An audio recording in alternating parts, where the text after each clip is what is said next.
Boa noite, amados. Graça e paz. Amém. É bom, é muito bom estar aqui com os irmãos nessa mesma intenção, nesse mesmo propósito. Isso que nos une, que coisa fantástica, né? Eu só conheço vocês por causa de Jesus, vocês acreditam nisso? Se não fosse Jesus, a gente nem se conhecia.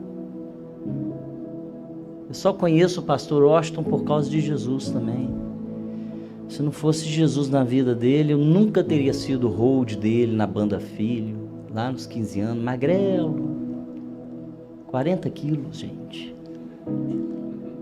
Mexendo naquela mesa de som pesada da banda Filho, indo pra lá e pra cá, de Kombi, fazendo missões.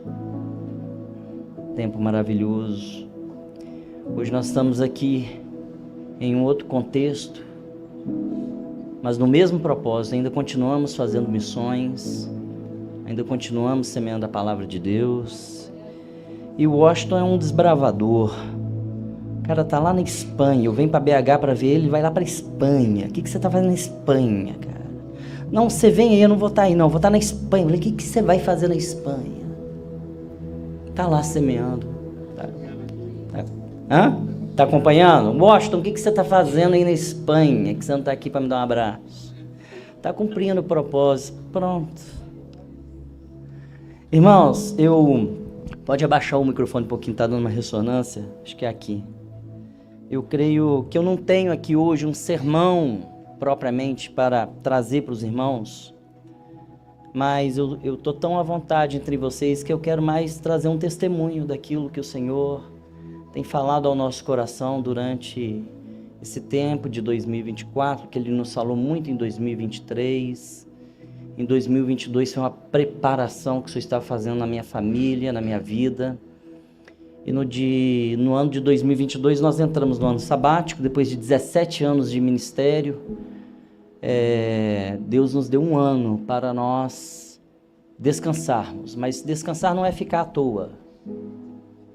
Descansar é você contemplar uma obra e refletir em outra. Isso é descanso. Descansar não é ociosidade. Tem gente que pensa que descansar é ficar ocioso. Não é. Deus é um Deus de propósito. Quando Deus descansou, Ele descansou para contemplar o que havia feito. Então Ele viu que era muito bom. Lembra dessa palavra lá no Gênesis? Ele viu que era muito bom. E nós estamos aqui vivendo algo muito bom. Então, eu quero trazer um testemunho em cima de um texto que tem sido um texto que tem nos revelado. Toda vez que a gente revisita ele, o Senhor tem nos tratado, tem nos mostrado algo um pouco mais profundo.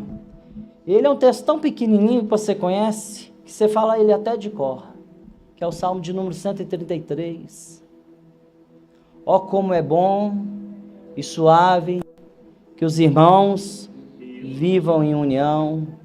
É como um óleo precioso sobre a cabeça, a qual desce a barba e desce para a gola de suas vestes. É como o orvalho de Hermon, que desce sobre os montes de... Ali o Senhor ordena a bênção e a vida para sempre. Amém?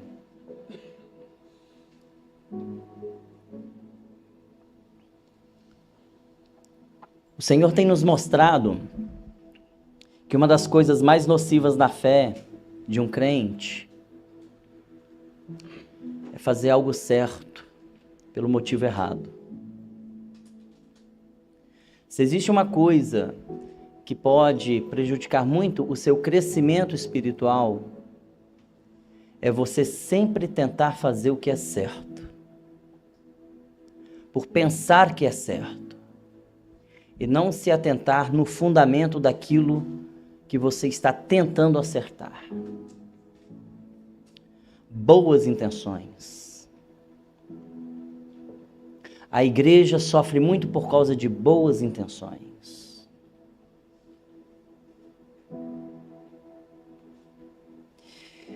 Eu vi um pastor pregar e ele é um pastor que é formado em engenharia.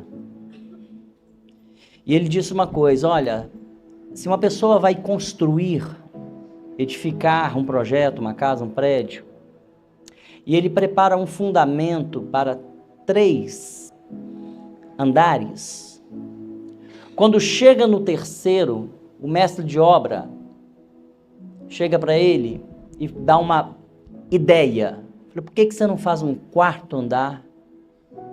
Deixa o térreo livre para você alugar e você sobe um andar para você ganhar aí talvez até um bom dinheiro. É uma boa ideia. E o dono da obra concordou. Falei, então vamos fazer mais um andar. Subiu mais um andar. Só que aí o dono da obra gostou da ideia. E chegou para o mestre de obra e falou, o que você acha de a gente fazer mais um andar? Porque aí, além de eu ter aquele primeiro para alugar, eu posso fazer um apartamento no segundo e alugo o segundo. Aí eu vou morar no terceiro, no 4º e no 5º. Eu posso fazer um terraço, uma área gourmet. O mestre de obra vendo que ia ter mais trabalho, vai ter mais dinheiro, então bora lá. O prédio ficou pronto. Mas depois de alguns anos as paredes começaram a rachar. Porque não tinha fundamento para 5 andares. Aí aquele proprietário já usando, com a loja alugada, e o inquilino começando a reclamar das rachaduras. O que era um sonho se tornou um pesadelo. Aí ele colocou a mão na cabeça assim e falou, onde foi que eu errei? Você já se fez essa pergunta alguma vez na vida? Onde foi que eu errei? Você não queria errar, você sempre procurou acertar. Tomou todas as providências para dar tudo certinho. Mas no fim você se deu com uns burros na água, o negócio deu tudo errado. Só eu que já passei por isso? Quem mais já passou por esse trem? Né? E o curioso é que a Bíblia tem umas coisas engraçadas. Eu tenho um amigo chamado Jairo La Rosa, e eu amo muito ele, pastor Jairinho, compositor da canção Agrada-te, gravada pelo Logos, é ele. Está lá em Vila Velha, ligo para ele direto. Ele é avô da Ana Laura e das gêmeas, avô de oração.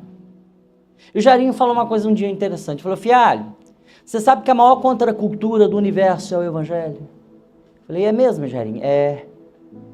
Menos é mais. Seu primeiro é o último. Para servir você tem que ser servido. Para viver você tem que morrer.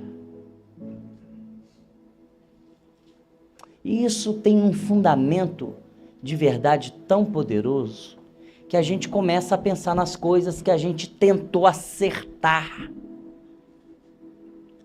Aí você começa a ver a Bíblia de uma outra forma e começa a ler alguns textos que começam a mexer um pouco com aquilo que você sempre pensou. Por exemplo, a Bíblia conta lá em Lucas 15 a história de 2 irmãos. Um fez tudo certinho, o outro fez tudo errado. No final da história, quem conheceu melhor o amor do pai? Quem fez tudo errado. A Bíblia diz que 2 homens foram orar. Um tinha a vida toda certinho, o outro tinha a vida toda errada. Quem foi edificado na oração? Quem tinha a vida toda errada. Afinal, você só está aqui porque alguma coisa deu errado na sua vida. Porque se tivesse dado tudo certinho, você não estava aqui na igreja. Você estava em outro lugar. Fala sério, é ou não é verdade? Sabe qual que é o nosso problema? Nós queremos entender o Evangelho como certo e errado, como um jogo de vida. Nós queremos um Evangelho para resolver os nossos problemas, para que tudo dê certo. Resolver a nossa vida, para a nossa vida ficar no caminho certo, da forma certa, do jeito certo. Evangelho não é uma proposta resolutiva. Nunca foi. O Evangelho é uma proposta redentiva. É uma proposta de restauração. trabalho da igreja na terra não é pregar um evangelho que resolve a vida dos outros. É pregar um evangelho que reconcilia o homem ao seu Deus Pai. Porque Jesus não pregou um evangelho mostrando um Deus. Jesus veio mostrar um Pai. Veio revelar um Pai. Jesus nunca disse assim: eu sou o caminho, a verdade e a vida. Aquele que vier a mim, como é que é? Eu sou o caminho, a verdade e a vida. Completa. Ninguém vem. Por que ele não falou ao Deus? Ninguém vem ao Pai. Quando Pedro o confessou, depois de uma pergunta: e vós, quem dizeis que eu sou? Pedro diz: tu és o Cristo, o Filho. Tu não és um mini Deus. Tu não és uma entidade.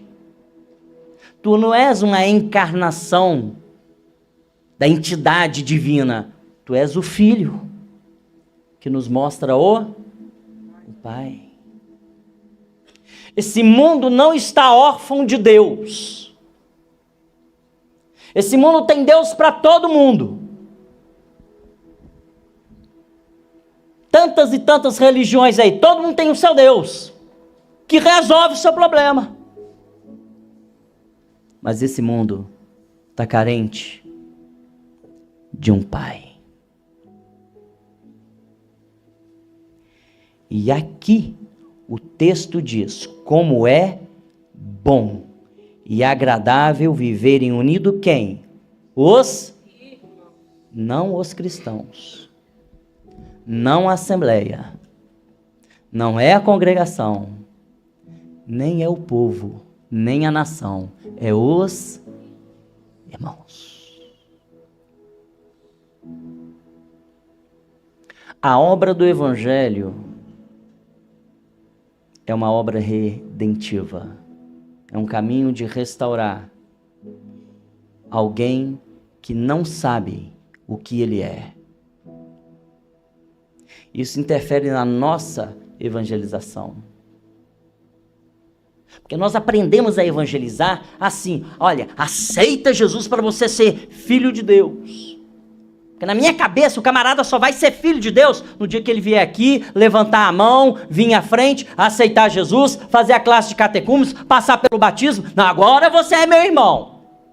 Você acha que Jesus olha as pessoas assim? Ele bateu um papo com uma tal de uma mulher samaritana que já foi tratando ela como irmã logo de cara. Ela que estranhou o tratamento. Como é que você fala comigo? Você é judeu, eu sou samaritana. Jesus, eu sei. Se você soubesse quem fala contigo, a história seria diferente. Você estaria me pedindo água. Você não tem corda nem para tirar a água do povo. Eu falei: minha filha, a água que eu vou te dar é uma água que vai gerar em ti uma fonte. Nunca mais você vai ter sede. Então ela entendeu o evangelho como uma resolução de problema. Aí ela faz um pedido: então me dá essa água, para que eu não tenha que vir aqui no poço todo dia, ter esse trabalho, resolve a minha vida. Você não está entendendo. Vamos fazer o seguinte: Jesus não tocou naquele assunto com ela. Jesus nem triscou no assunto com ela. Chama lá o teu marido que a gente conversa. Jesus só fez isso. Aí ela confessa: senhor, eu não tenho marido. Fala: agora você falou uma verdade. Agora nós vamos conversar. Porque 5 maridos já tivesse, e agora o que tem um é teu. E quem falou isso não foi nem eu, foi você que acabou de confessar. Eu só contei o resto da história, mas quem começou a conversar aqui foi você. Jesus não está atrás de resolver o problema dela. Jesus quer redimir aquela mulher, porque ele a vê como irmã. Nosso problema é que a gente vê o ímpio como encapetado, endemoniado, um camarada que não presta e tal e tudo mais. Jesus vê ele como alguém que o Filho morreu para que ele fosse restaurado.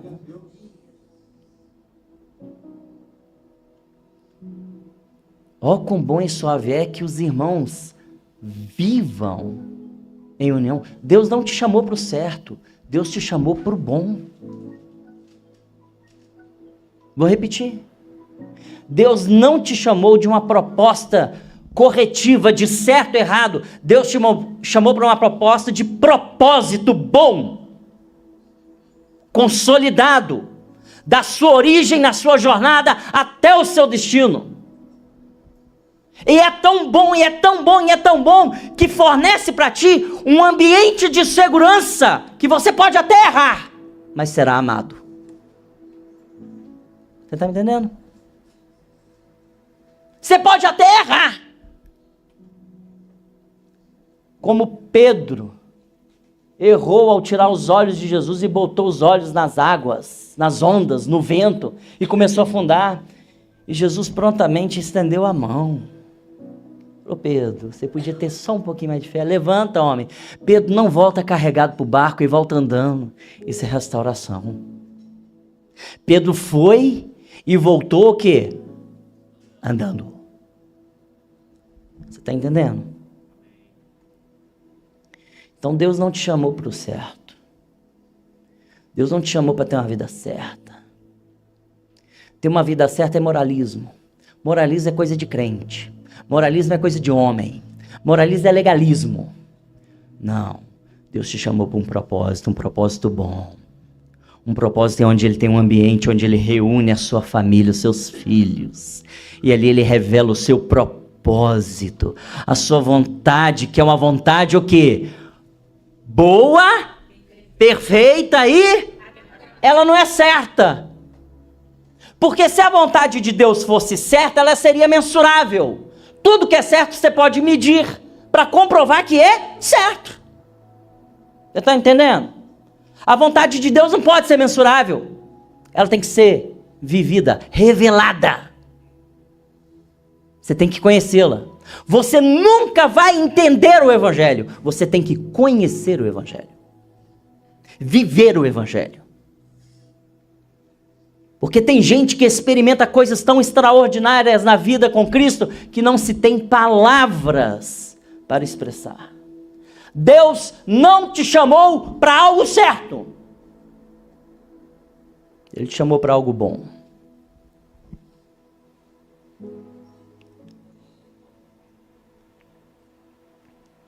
O certo é uma ideia que pode ser comprovada, atestada e refutada. E algo bom? Como que você refuta o que é bom? É bom. Quem gosta aí de Coca-Cola? Levanta a mão, vai, confessa. É bom? É bom? Então tá bom, vou quebrar o galho. Aquele suco de laranja bem geladinho e tal, quem gosta aí? É bom, né? Dá para refutar um trem desse? Para falar, não é tão bom assim. Não dá. Minha esposa um dia falou: não estou entendendo essa sua mensagem de bom e errado. Eu falei: vai entender agora. O certo pode ser refutado, o bom não. O bom tem que ser experimentado. E uma vez experimentado, vivido, você não quer sair dele. Plenitude. É para isso que Deus te chamou. Plenitude. Ó, como é bom e suave é que os irmãos vivem em união. Gente, isso é tão bom, isso é tão bom, isso é tão poderoso, isso é tão extraordinário. A unidade é tão extraordinário que a igreja, eu, você, a igreja, nós não podemos promover unidade. Nós temos que preservá-la e perseverar nela. É o que ensina em Efésios. Isso que Paulo ensinou em Efésios, que vocês perseverem na unidade. Quem promove a unidade é Deus. Nós já somos um, nós não vamos ser um. Nós já somos um em Cristo. Nós já somos um no Senhor. Nós já somos um corpo. Nós já somos um em Deus. Nós temos que viver isso.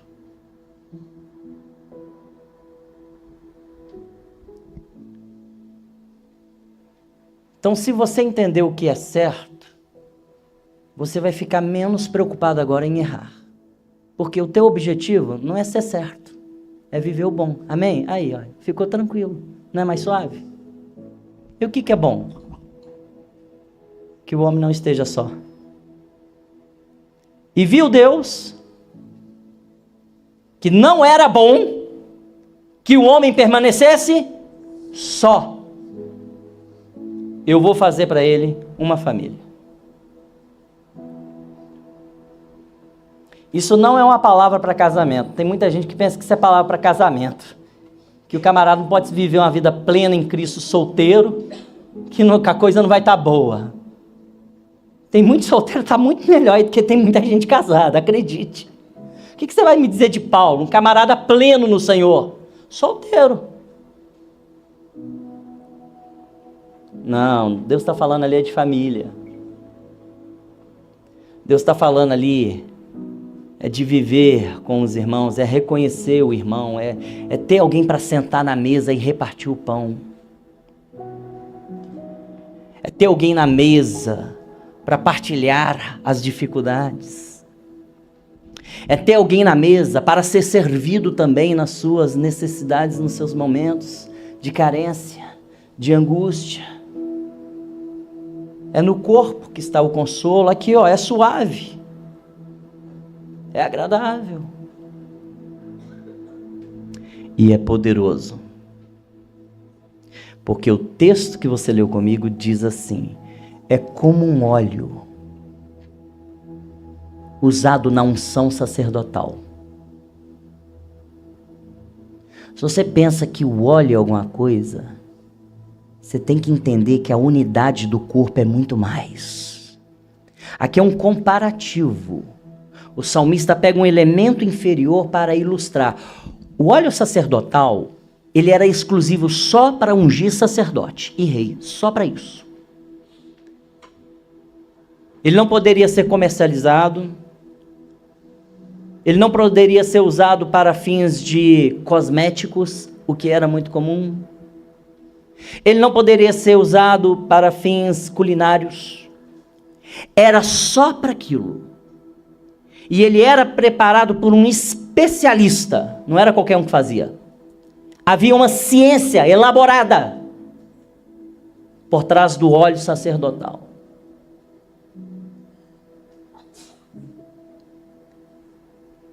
E esse óleo é uma receita revelada do céu. O próprio Deus revelou para Moisés como é que esse óleo tinha que ser feito.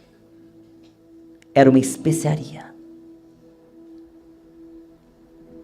A unidade dos irmãos em Deus é como um óleo precioso sobre a cabeça de um sacerdote que vai ter permissão para entrar na presença de Deus. Você sabe onde que está a autoridade da igreja? Não é no tamanho do templo que ela constrói. Não é no tamanho de missões que ela promove ou congregações que ela abre. Não é no tamanho de membros que ela tem, no número de membros.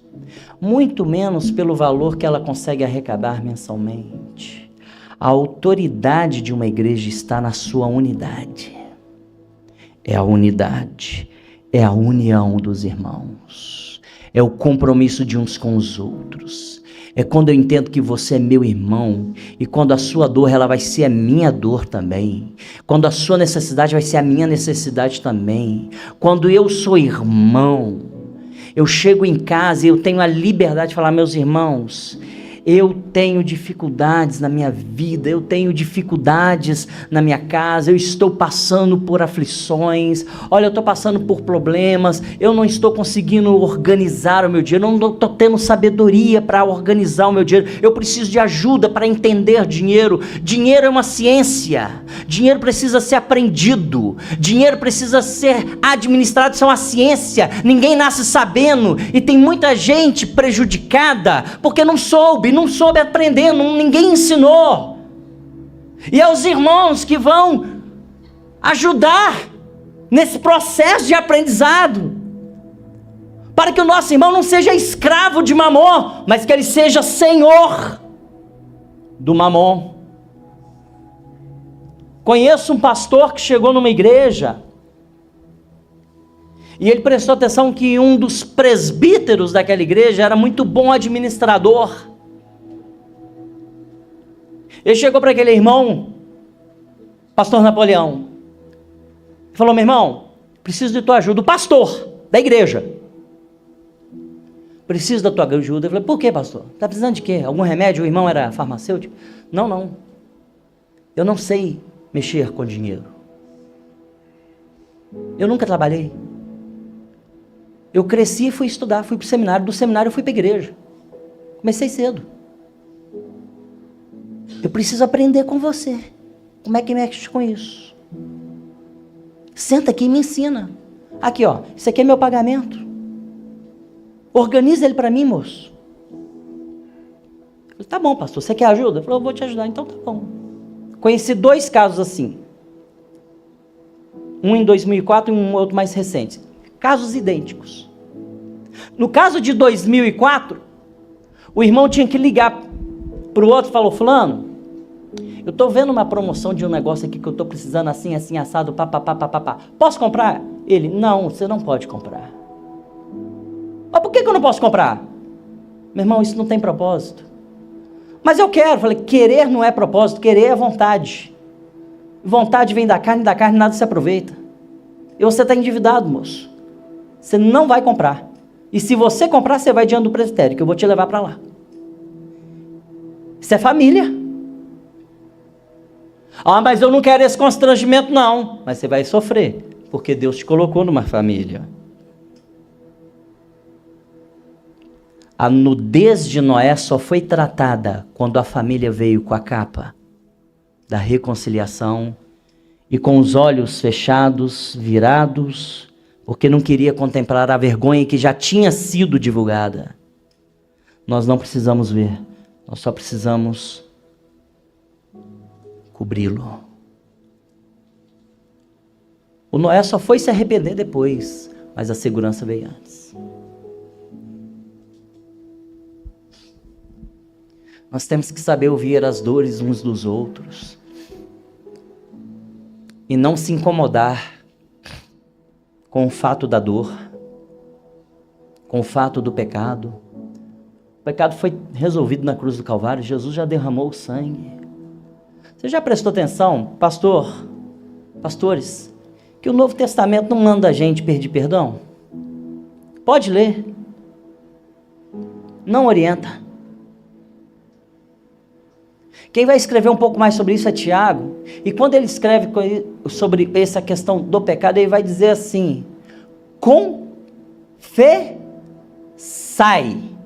uns aos outros para serdes curados. O perdão você já tem. O perdão Jesus já te garantiu na cruz. Não, mas nós gostamos de pedir perdão.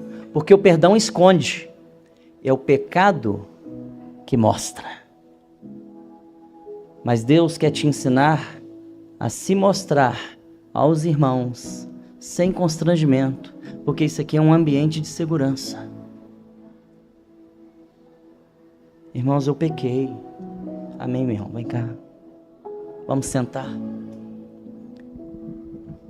Em 2004 eu fui chamado para fundar um ministério em Vitória, uma igreja de missões urbanas chamada Avalanche. Está até hoje em atividade. Eu fiquei em 2004 e metade de 2005 e mantive meu relacionamento com os irmãos, depois voltei para Belo Horizonte. Hoje eu estou ligado mais ao MOCA, Movimento Cristão Alternativo, que tem aliança com a Avalanche.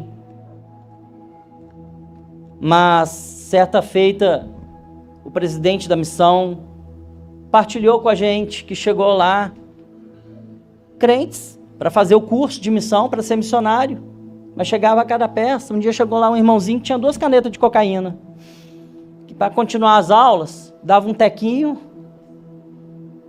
escondido lá e vinha para a aula. Foi descoberto. A liderança chegou, irmão, beleza, vem cá, vamos conversar.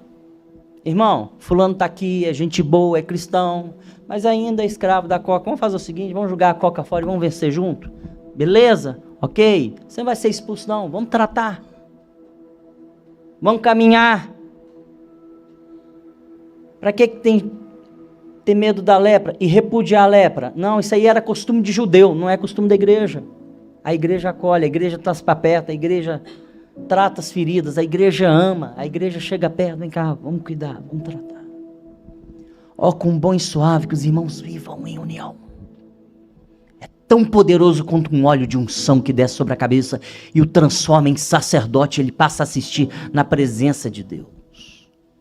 Quando esse ambiente está esclarecido e amadurecido, a Bíblia diz no final desse texto que é ali que o Senhor ordena a bênção. É onde os irmãos estão vivendo em propósito e em união. Ali o Senhor ordena a bênção e a vida para sempre. Tiago fala: confessai os vossos pecados, orai uns pelos outros e sereis curados. Confessa. Para com esse negócio de ir para casa todo dia pedir perdão pelo mesmo pecado. Sabe por que você não foi curado desse pecado? Porque você nunca confessou ele. Você nunca assumiu a sua responsabilidade pela sua conduta. E Deus é um Pai que nos ensina o caminho da responsabilidade. Não, meu filho, você vai falar o que você fez. Assuma a responsabilidade. A restauração daquele filho pródigo que saiu não querendo a aliança do pai, só foi possível porque ele lançou sobre si, ele tomou sobre si, ele assumiu sobre si a responsabilidade do teu feito. E ele voltou para a casa do pai não para ser filho, para ser escravo, mas foi recebido como filho. Mas ele só foi recebido quando ele disse: pai, eu pequei. Era a primeira parte do discurso que ele tinha ensaiado. Eu vou voltar para casa e vou falar para o meu pai: pai, pequei contra ti e contra o céu. Já não sou digno de ser chamado teu filho. Tinha duas partes do discurso. O pai só permitiu ele falar a primeira parte.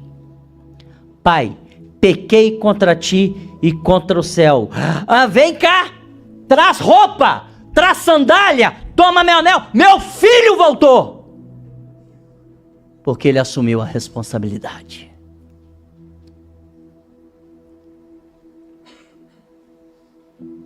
O outro irmão, que fazia tudo certo, era filho, mas pensava como escravo. Não é certo. Ele não tem direito. Eu trabalho aqui todo dia, cadê os meus direitos? Pai manda matar um novilho cevado, eu não tenho nenhum bode para mim? Fazer um churrasco de quebrado com meus amigos? Se indignou? Você conhece a história? E o pai foi falar: meu filho, este teu irmão. Enquanto o filho, revoltado: pai, este teu filho. Mas não o chamava de irmão. Muitas das vezes, nós não somos o pródigo que vai embora. A gente é o filho que pensa como escravo, que fica em casa fazendo tudo certo, querendo merecer a bênção do Deus. Aí a gente vê o irmãozinho que saiu fora, que fez tudo de errado lá fora, tá voltando, tá sendo abençoado, a gente fica meio indignado. Fala: pai, ué, que negócio é esse, Deus? O camarada vai lá para fora, apronta tudo. Falou mal da igreja, do pastor, da mulher do pastor, da filha do pastor, falou mal até de mim. E volta agora, e aí tá, e como se nada tivesse. Não, esse negócio é errado. Semente de filho que pensa como escravo. Porque um filho legítimo, ele vai ver que o irmão voltou, não que o filho do pai voltou.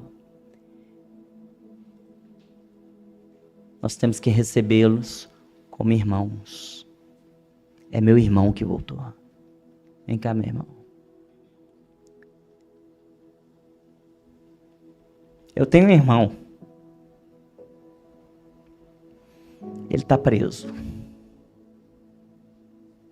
Lá em Cuiabá.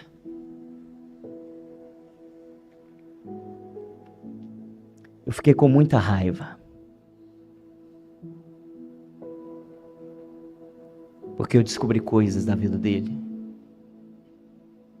que não merecem ser mencionadas.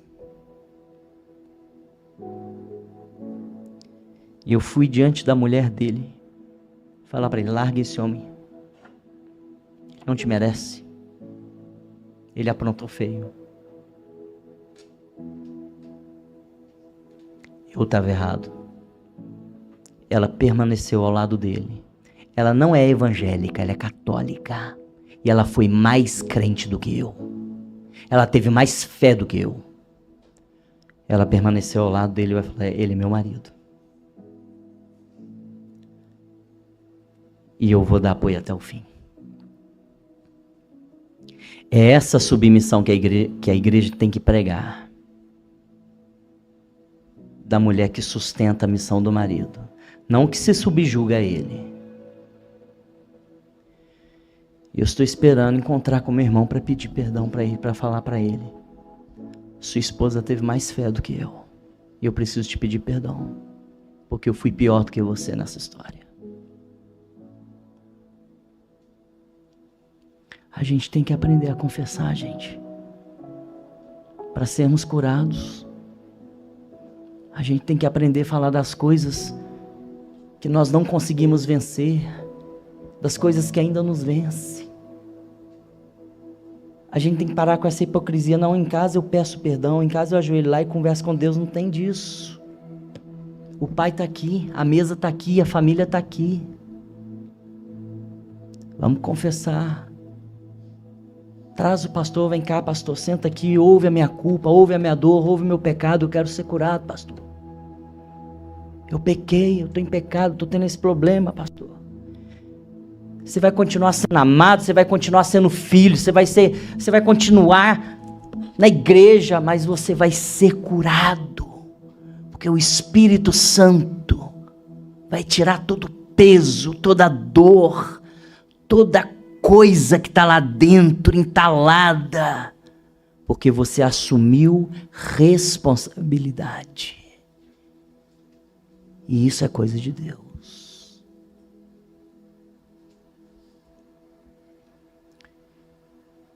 Uma igreja madura é uma igreja que se responsabiliza. Então busca seu líder, não sei aqui se vocês cultivam células, se vocês têm grupo de crescimento, não sei, mas deve ter alguma coisa, algum discipulado. Chega para o seu discipulador, abre o jogo. Se o discipulador não tiver estrutura para ouvir sozinho, chama outro. Vem cá, vamos ouvir o nosso irmão, que é pesado demais. Vamos ouvir.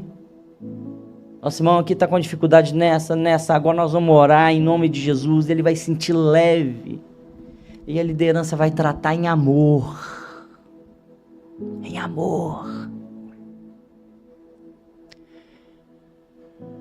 esse é o evangelho da redenção,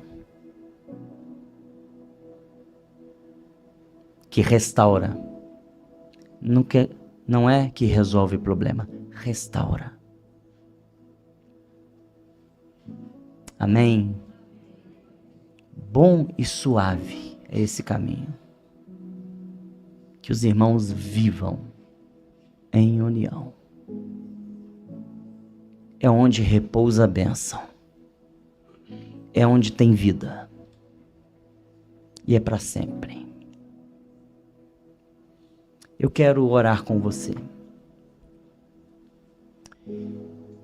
E eu quero encorajar você, eu quero motivar você a tomar decisões que vão mudar a sua vida para sempre.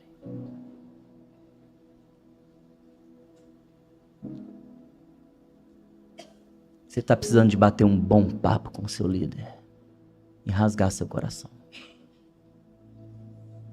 Sabe por quê? Porque todos nós somos assim. Não é porque eu já experimentei isso e tal, porque eu já estou com 47 anos, porque eu já fui do Avalanche, já fui da Banda Filho, porque eu já fui no Vale de Jequitinhonha, fui missionário lá. Não, esquece isso. Nós somos tudo igual. Tudo igual, porque se nós andarmos na luz, como Ele na luz está, andarmos às claras, aí sim nós teremos comunhão uns e serão perdoados nossos somente na comunhão, no exercício da comunhão, meu querido.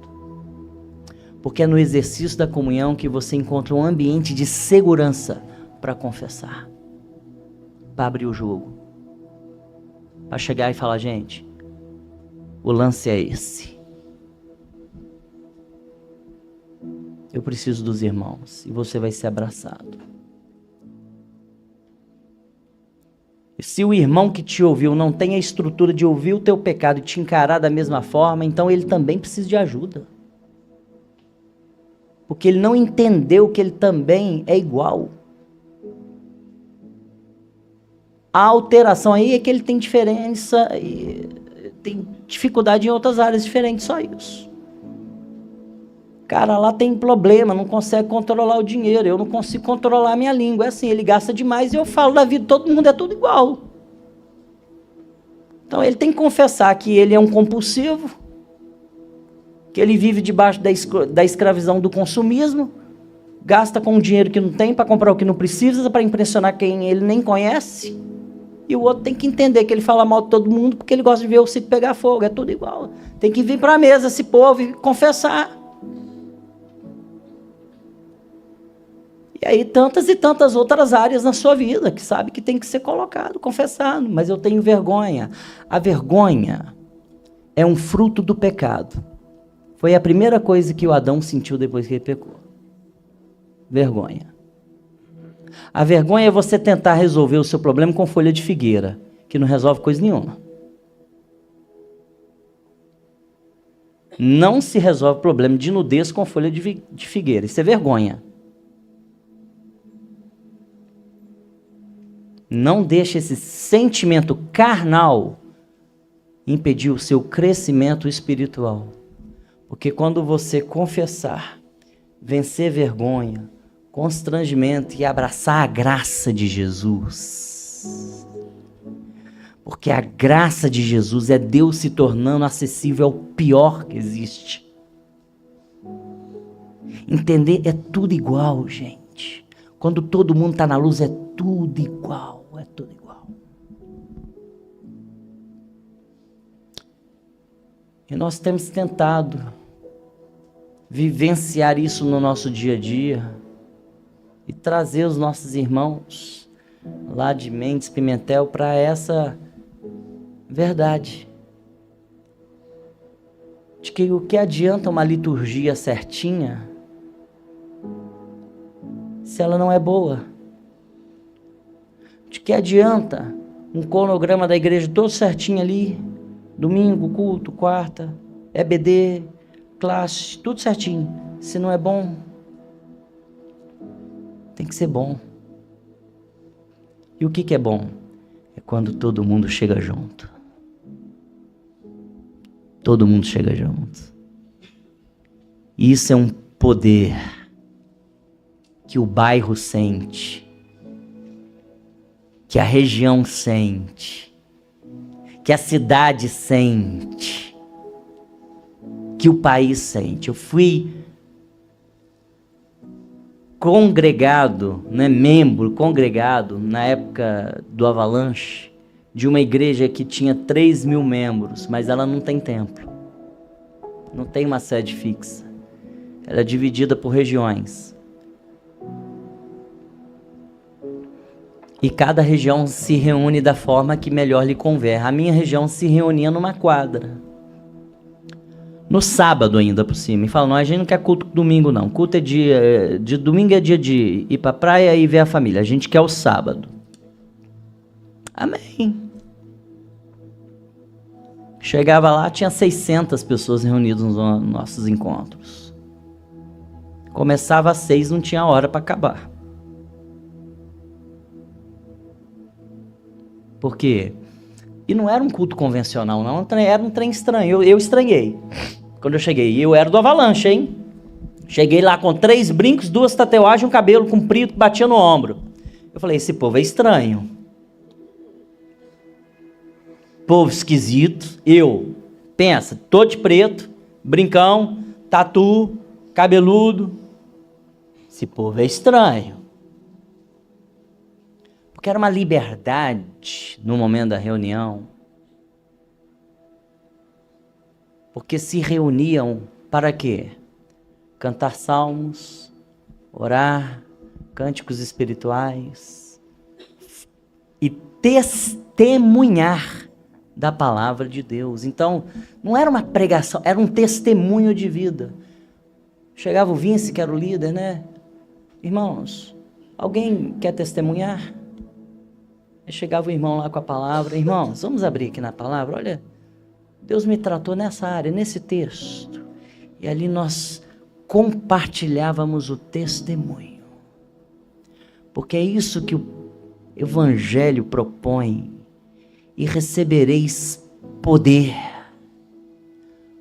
ao descer sobre vós o Espírito Santo, para que vocês sejam minhas testemunhas, tanto em Jerusalém, Samaria, Judeia e até os confins da terra. Hoje nós somos os confins da terra. Nós somos cumprimento dessa profecia. Feche seus olhos. Pai, é muito bom estar aqui com os nossos irmãos. Que liberdade, Pai. Eu tenho sentido tanta paz aqui, tanta graça aqui. Eu vejo, Pai, e sinto um propósito muito especial na vida dos meus irmãos. O que o Senhor tem trabalhado aqui, o que o Senhor tem feito, e o que o Senhor quer fazer mais, o que o Senhor quer promover mais. Que seja promovida uma consciência de unidade na vida dos meus irmãos. Uma consciência, Pai, de liberdade. Uma consciência de segurança, de que esse é um ambiente seguro. Para que possamos chorar uns com os outros. Confessar as nossas dores. Confessar as nossas dificuldades.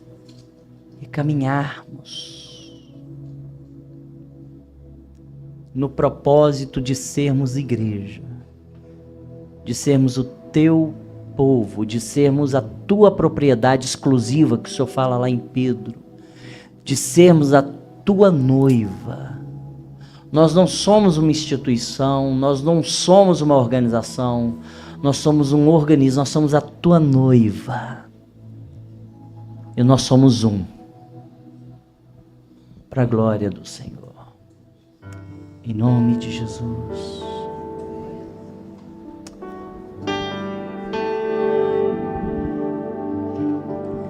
Recebi no coração do Pai. Cante com propósito. Coração regenerado, coração transformado, coração que é inspirado por Jesus. Olha o fruto. Como fruto desse novo coração, Só através dessa renovação que dá para fazer isso. eu declaro a paz. Eu tenho paz com você, Te meu irmão. abençoo, Deus te abençoe. Você é meu irmão. A bênção está sobre ti. A bênção está sobre ti. A bênção está sobre ti, meu irmão. Nós somos um, nós somos corpo. Deus te abençoe, meu irmão. Deus te abençoe, querido. Isso. Canta olhando para frente, não. Olha para o teu irmão, canta para ele. Essa é canção que você canta olhando para o irmão. Olha para o teu irmão e fala: vivendo em amor, minha querida. Nós somos um em Cristo Jesus. Família, Deus abençoe. sem qualquer Nós falsidade, somos um em Cristo Jesus. vendo a verdade, Toca aí. Toca aí. Toca aí. a glória do Senhor. Uma família. Olha o compromisso. Tendo compromisso Em quê? no grande amor de Cristo. Fala pro teu irmão. Preciso que você me escute, preciso que você me ouça, preciso que você me abençoe, preciso que você me abrace, preciso de ti, meu irmão. Precioso és para mim, querido irmão. Amém. Vamos ficar de pé para cantarmos esse cântico agora com propósito, com entendimento, com revelação. Recebi um novo coração do Pai. É obra de Deus, não é obra de igreja nem do homem. Coração regenerado, coração transformado, coração que é inspirado por Jesus. E como fruto, resultado, Como fruto deste novo coração, eu declaro a paz de Cristo. Te abençoo, meu irmão. Abençoa assim. preciosa é a nossa cor. Sai do seu lugar, vai lá atrás. Você que está atrás e na frente, vai cantando. Somos corpos. Celebre, celebre.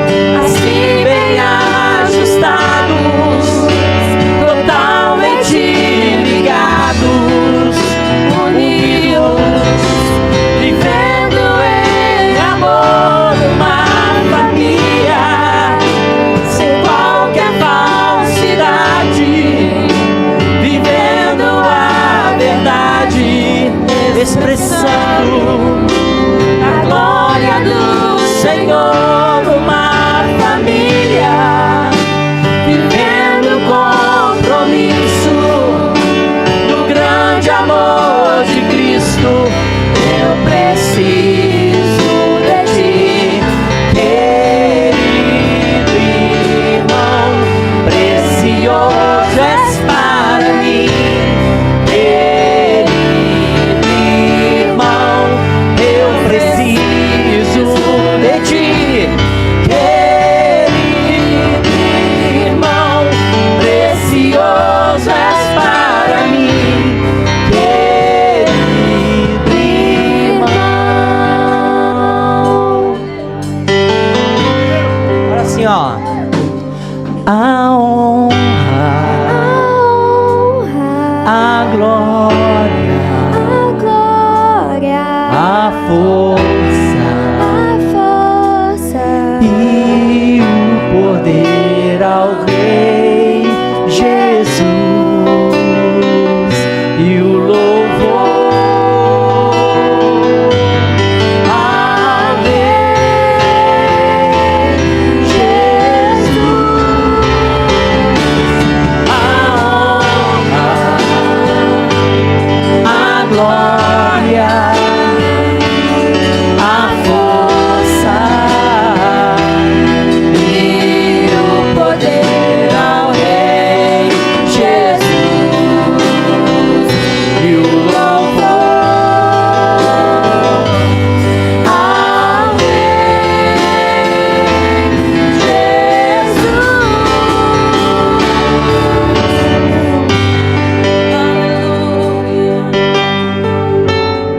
Aleluia. Recebe a adoração do teu povo, Pai.